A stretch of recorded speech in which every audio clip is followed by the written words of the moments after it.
only. But then relatively other aspects are also important, so we will be talking about them as well. So that's the whole sole idea. Now let us talk about the very basic meaning and the basic concept of probability. So when we talk about the word probability, what does that mean? Probability means simply chance of happening an event.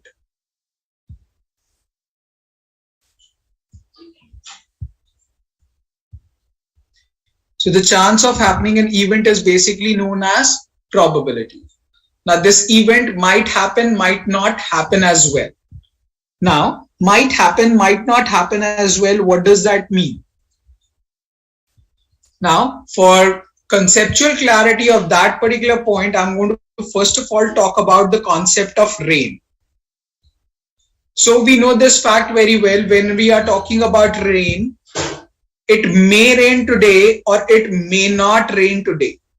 So that's basically, there are going to be two aspects which can happen. So either it may rain today or it may not. So the event might happen, that means rain might happen. The event might not happen, that means rain might not happen. So that is what I was talking about. The event may happen or the event may not happen. Similarly, it will be very convenient to realize and analyze in this manner when we are talking about heads and tails. So when we toss a coin, basically either heads will turn up or tails will turn up. That means I can also say this way, that either heads will turn up or heads will not turn up. Now heads will not turn up means tails will turn up. So that's what I'm talking about. Either heads will turn up, that means either event will happen, or heads will not turn up means event will not happen. Talking about the formula. So probability holds a very simple formula, that is favorable chances divided by total chances, or you can say favorable outcomes divided by total outcomes. If the question turns out to be with regards to geometry, then the formula will simply become favorable area divided by total area. So basically, let's say there is a quadrilateral and there is a triangle inside, and this triangle is shaded. So pick up a point inside the square. What is the probability it lies in the shaded region? So basically, we are talking about favorable area, that is area of triangle, divided by total area, area of square, and that will give you the answer. Rest, we are going to talk about this probability with regards to geometry in detail later on. So let us first of all talk about this probability context. So probability is all about favorable outcomes divided by total number of outcomes. Now the point is, if the favorable outcomes turns out to be 0, that means thing can never happen or the event can never happen. It can never happen means it is going to be an impossible event. So upon reading the question, if it turns out to be an impossible event concern, then in that case the probability of that event will turn out to be 0. Similarly, if the favorable outcomes turns out to be equals to the total number of outcomes, then numerator will be as equal as denominator, and in that case the probability of that particular concern will turn out to be 1, and that will become a sure event. So answer and move on. Similarly, if the question talks about such an event which is a sure event, simply mark 1 as the answer and move on. Rest, probability as in all holds its values in between 0 to 1. It can never go negative and it can never exceed 1, because favorable outcomes can be at max equals to the total number of outcomes or can be as least as 0. So the value has to be in between 0 to 1. It cannot exceed 1. It cannot be less than 0. The answer for the probability can be given in 3 manners. 1, decimal. 2nd, fraction. 3rd, percentage. So it is 50% chance means half. 75% chance means 3 by 4 or 0.75. All means the same thing. Now, let us talk about how do we calculate probability of a particular event. Asking what is the probability it may rain today? So may rain today is only one outcome divided by total number of outcomes is 2. So probability it may rain today will become half. Similarly, what is the probability it may not rain today? So may not is turning up one time will become half. We are going to talk about card approach later on. Let us now talk about dice. So when a dice is rolled, there will be 6 different outcomes. That is going to be 1, 2, 3, 4, 5 as well as 6. What is the probability of getting 1? So obviously 1 is turning up one time divided by total number of outcomes, which is 6. What is the probability for 2?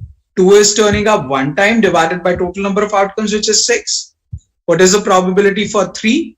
3 is also turning up one time divided by total number of outcomes, which is 6. So is the case for 4, 1 by 6. So is the case for 5, 1 by 6. So is the case for 6, 1 by 6. So each and every number will have 1 by 6 as the probability. Similarly, if a coin is tossed, the other is tails. What is the probability of getting heads? Head is turning up one time divided by total number of outcomes, which is 2. So his tail is turning up one time divided by total number of outcomes, which is 2. And henceforth, these will become the basic probabilities of these particular events. Now, if you further notice, if you add them up, it will always give you a sum as 1. So probability it may rain today plus probability it may not rain today will be half plus half, which will turn out to be 1. Similarly, if you add all the basic aspects of the probability concern, you will get sum as 6 over 6, which is 1. Similarly, out here, if you add the probability of heads and tails, it will again give you 1. That means I can simply relate the idea that if you add all the basic outcomes of a probability concern, it will always give a sum as 1, which further can tell me a particular concept that probability of heads plus probability of tails is going to be equals to 1. That means I can say probability of heads plus probability of not heads is going to be equals to 1. That means in generic term, I can say probability of not happening an event is always going to be equals to 1. And I can use this formula in the calculation of the things which are going to be relatively in the very simpler manner. So this will be applicable only to find out the basic outcomes like this.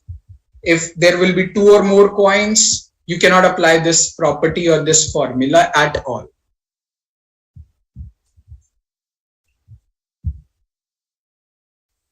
So guys, am I clear about this idea?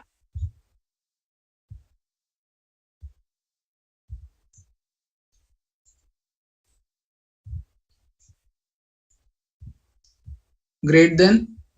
30 seconds to note down the idea and then we'll move on.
Okay guys, moving on now.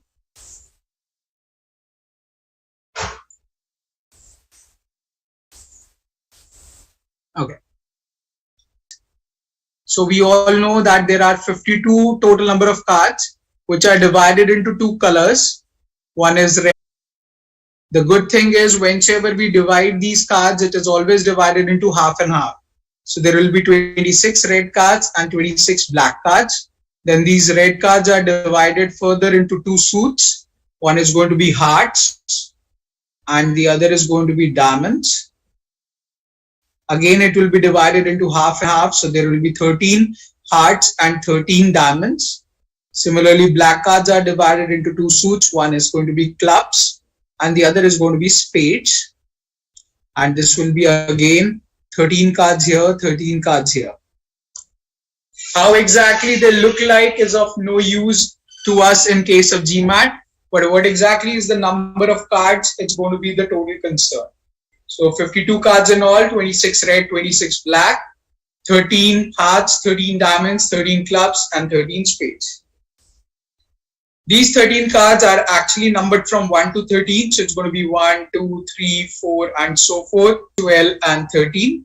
Wherein the card number 1 is basically known as ace. Card number 11 is known as jack. Card number 12 is known as queen. And card number 13 is known as king. In the actual game, the card number 11, 12 and 13 are basically called as face cards, because in the actual game, faces are made on these cards and ace is not a face card. One will be in the game. Similarly, how many jacks are there? 4. Similarly, how many queens are there? 4. How many kings are there? 4. How many 4 numbered cards are there? 4. 6 numbered card, 4. 7 numbered card, 4. So each and every number is going to be 4 in the game. But yes, there will be a total of 52 cards, 26 red, 26 black, 13 in every suit, hearts, diamonds, spades, and clubs. So I would say this will be the basic storyline about cards. Are we all clear on this?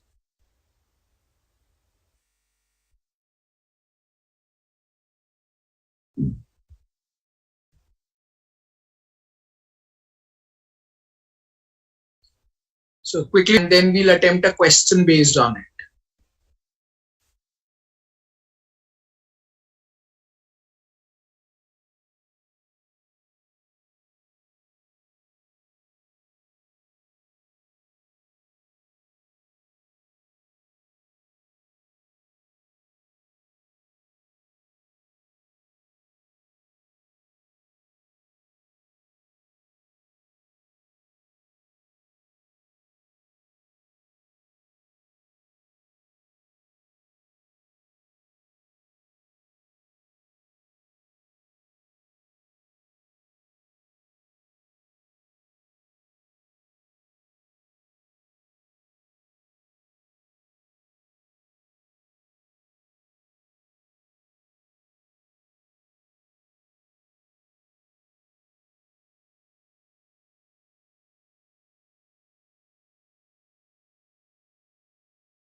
Okay, guys. Now let us try out a question. First question, a very simple one. Pick a card from 52 cards. What is the probability of selecting?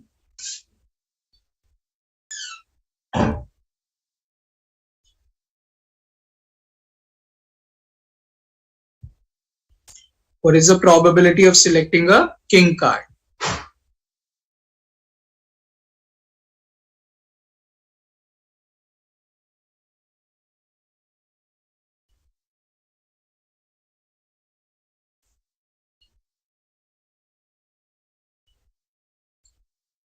Okay. I don't know whether you guys have realized or not. I emphasized on the word selecting twice. Selecting a king card. And as I am from the beginning of the class talking about this fact that the moment you see the word select writing words, what is the probability? Whatever is written before that considers that to be the total, and whatever is written after that, consider that to be the favorable.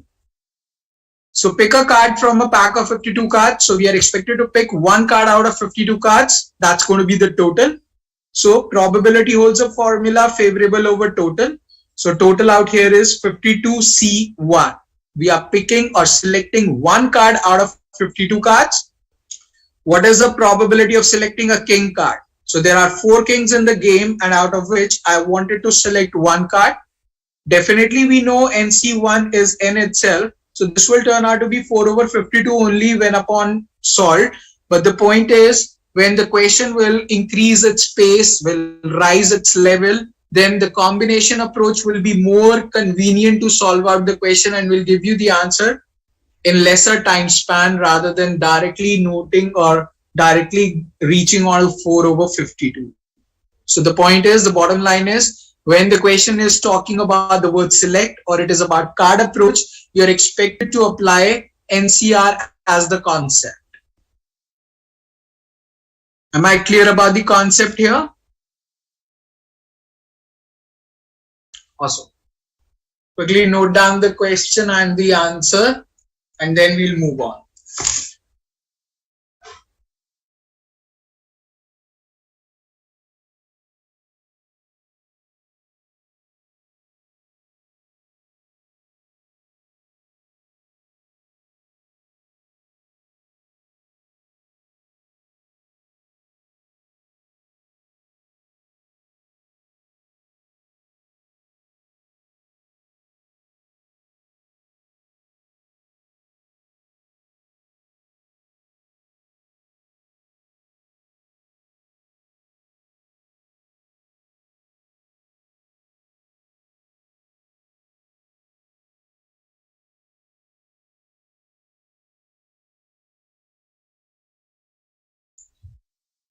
Okay guys, moving on now.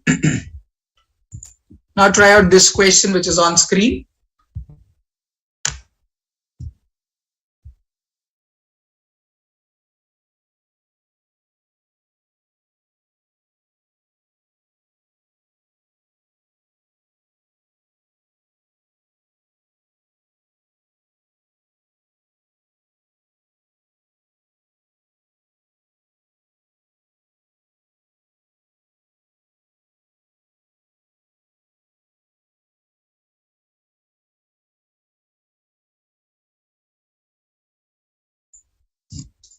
Okay, no need to write the answer. It's okay. I understand. It's going to be difficult now. So pick a card from a pack of 52 cards. What is the probability of selecting either a king or a queen? So for king, it will be 4C1 divided by 52C1, or means plus sign. For a queen, it will be 52C1. So this answer is as same as this answer. So it will simply become 2 times 4C1 divided by 52C1, and this will become the answer to the question. Are we all clear on this?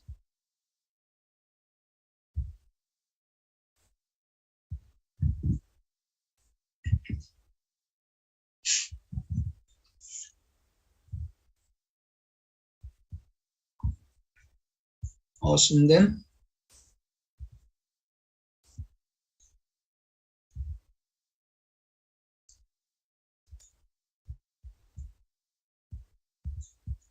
Moving on to the next example.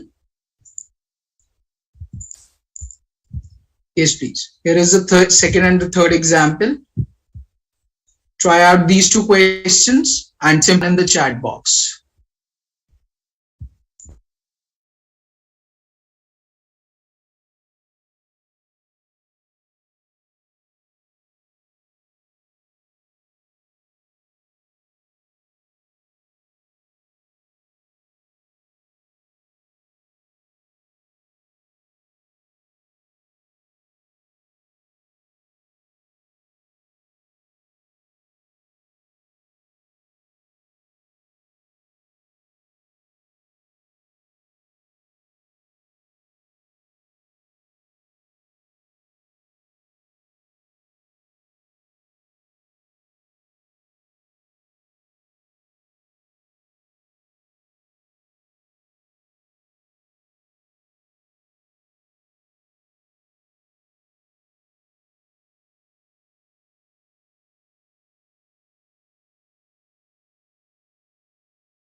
Okay, guys, let's begin with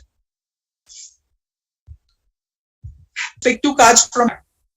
Now, randomly, if I would have given you the second question, you would have never realized this fact that this question, the second one, is different from the third one. In the second question, it simply talks about selecting a king and a queen card. But here in the third question, it is talking about first as the king card and the second as the queen card. That means in the third question, order is very specific. First has to be king and then second has to be queen. But in the above case, it is not like that. So if it is not like that, then what exactly is the correct meaning? So it says pick two cards from a pack of 52 cards. What is the probability of selecting king card and a queen card? It implies there can be two different ways in which the question can be answered. That means it could be king card first and then queen card, or it could be queen card selected first and then king card. So there. So we can select king first and then queen, or we can select queen first and then king. That's the actual meaning of this question number 2. Now, selecting a king card will be 4c1 divided by 52c1 and means multiplication. And then selecting a queen card will be 4c1 divided by 51c1. Now, why 51c1? Because we are selecting two cards. That means we are selecting one after the other. So I have already selected one as the king card. Now, when I'll be selecting the second card, definitely I don't have 52 cards in the pack. I will be with only 51 cards in the pack. So when I'll be selecting the second card, my total will become 51. So that is why I'll have 51c1 in the denominator for the second one. Or means plus sign. Now, again, selecting queen card will be 4c1 divided by 52c1. And then selecting king card, it will be 4c1 divided by 51c1. The logic is same, because when we are selecting the second card, we are going to be left over with 51 cards in the pack. So this expression is as same as this expression. So this will simply become 2 times 4c1 divided by 52c1 times 4c1 divided by 51c1, which further when solved will give you the answer as 2 times it by 4 times it by 4 divided by 52 times it by 51.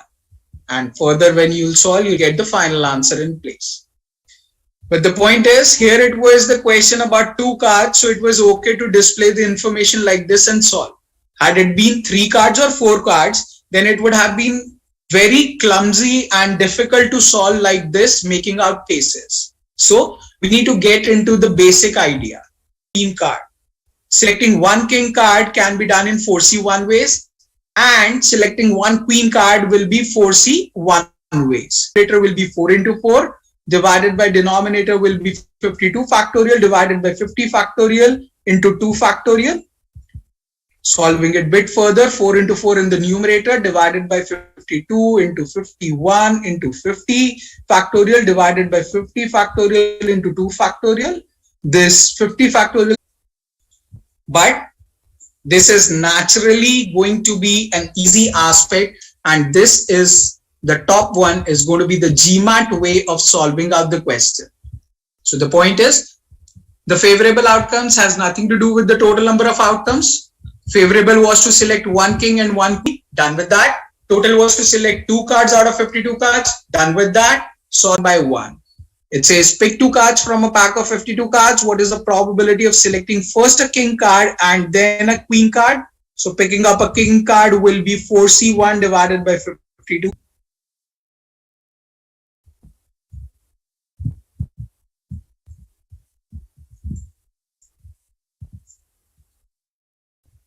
Great. Take a minute, note down, digest the idea.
Okay, guys, moving on.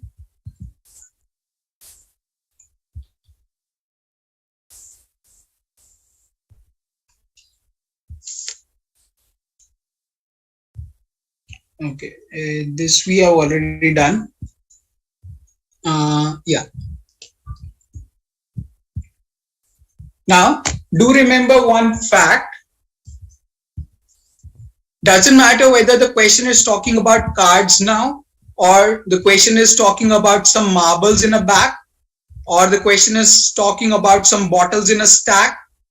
Really doesn't matter. Whenever the word is used as select, you are expected to apply the concept of NCR, which is basically the card approach to solve out the question. So ground level doesn't matter. It can use now the word as marbles in a bag, or some bottles in a stack, or some cards in the deck. Doesn't matter what's the language. The basic bottom line approach is to use NCR as the concept. So do remember that.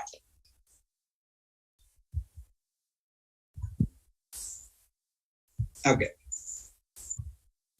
Here is a question from the handout, guys. Try it out and post your answers in the chat box.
So guys, done with the question?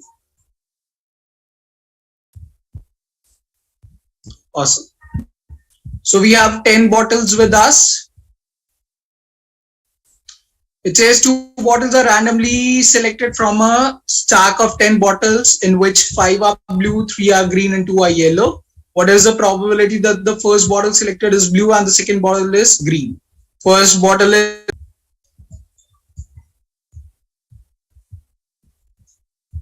awesome, guys. Clear about the idea?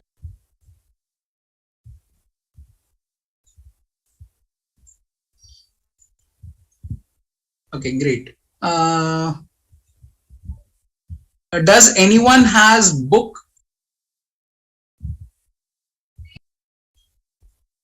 If you have the book, just click the okay, so Jyoti, just help me out.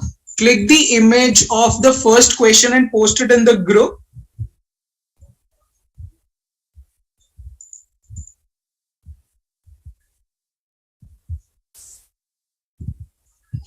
Actually, I don't have the collection of all the points on the single sheet. The question I've already displayed, so I just want all the options as well on the screen, means to everyone.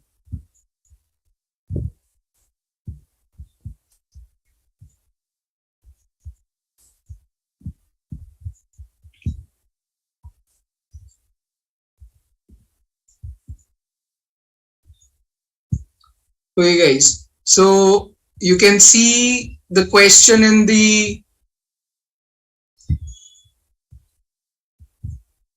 Viber group.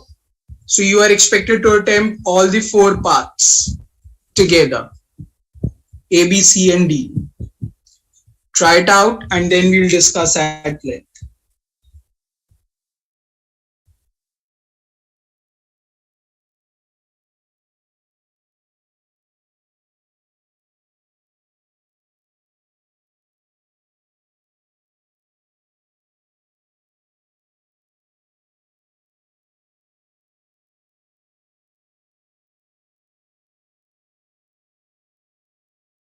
And yes, after completing the question, simply write done in the chat box.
Okay, guys, let's begin with.